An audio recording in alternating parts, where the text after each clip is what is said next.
With the advent of modern-day telescopes, radar, and satellites, it would be thought that transits are a thing of the past.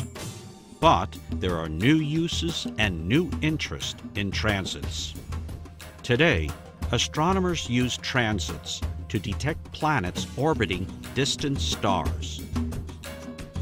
NASA Ames Research Center at Moffett Field, California, is home to NASA's Kepler mission. The Kepler mission is a NASA discovery program for detecting potentially life-supporting planets around other stars.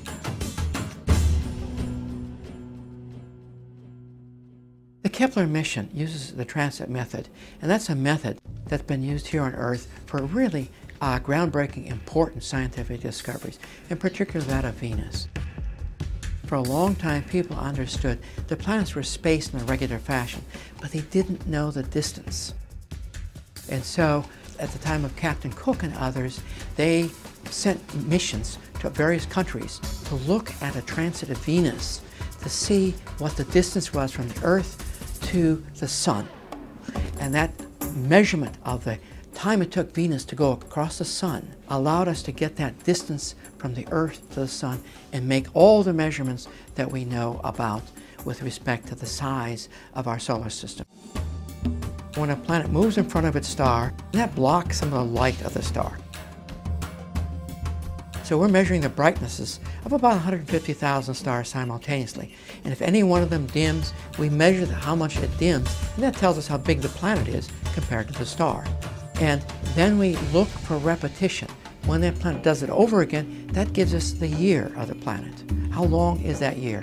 If the year is a few days or a few weeks, then it's too hot to be in the habitable zone of that star. If it takes years for it to repeat, then it's too far away from its star. Everything is frozen. The ocean is frozen. Allowing for Kepler's third law of planetary motions, transits can be used to estimate the distance from an exoplanet to its central star, which helps astronomers decide if the planet is inside the habitable zone of that star.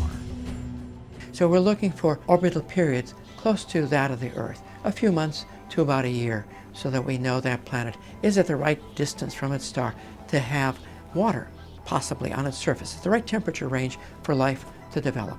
When I talk about a habitable zone, really what I'm talking about is a temperature range where water could exist on the surface of a solid planet, because if you have liquid water, we imagine that it's quite possible that you might be able to develop life.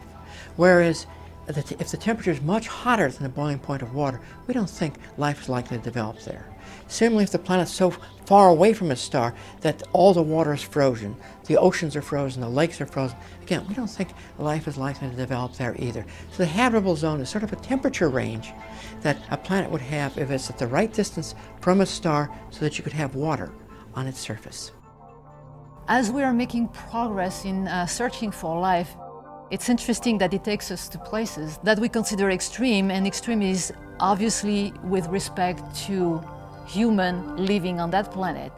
So extreme and too hot here is too hot with respect to us, because we would burn ourselves, right? But on Earth, you have organisms living in very hot springs, for instance, a temperature where you would scald yourself. You have organisms that are living in very cold environment, too cold for us. You have organisms that are capable of sustaining level of radiation that would kill you almost instantly, but they exist and they multiply. And as we see different environments here on Earth, it is very possible that there is different life elsewhere in the universe. And more importantly, we know that the ingredients that make life possible here on Earth are abundant in the universe. One recent discovery by the Kepler mission will be viewable by astronomy hobbyists around the time of the upcoming transit of Venus.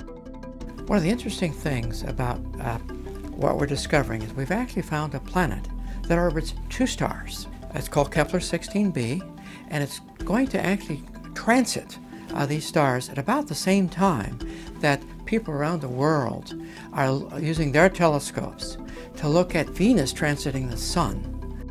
It's profound to realize that while people are looking at Venus crossing our sun, there is another faraway planet crossing a pair of suns at about the same time of the year. And in both cases, people can see this with their telescopes on June 28th. So, will we ever meet an alien? Maybe, maybe not. But if it turns out that we are alone in the universe, it isn't cause to weep, because with the discoveries by the Kepler mission, it opens the possibility that the Milky Way and beyond is ours to colonize and explore. At that time, our new adventure will begin. The Kepler mission has learned so much, made so many discoveries, that we're going to be rewriting all the books on astronomy. We see planets from the size of Mars to planets twice the size of Jupiter, so a huge range of planets. We're finding planets in the habitable zone of stars cooler than the Sun. It's going to take us a while to find planets in the habitable zone of a star like the Sun, because that simply takes a longer period of time. The missions that we expect to follow on Kepler, for example, use the Kepler results to design the instrument that looks at the atmospheres of these planets to see if there's water vapor, is there CO2. But even those missions are not likely to answer that question fully. We want to know, is there life? What kind of life is it? And that kind of mission will follow those missions. And they're probably missions that are built by our grandchildren, possibly sending television cameras to these stars to look. But right now, we're concentrating on this step, the step, are there other Earths?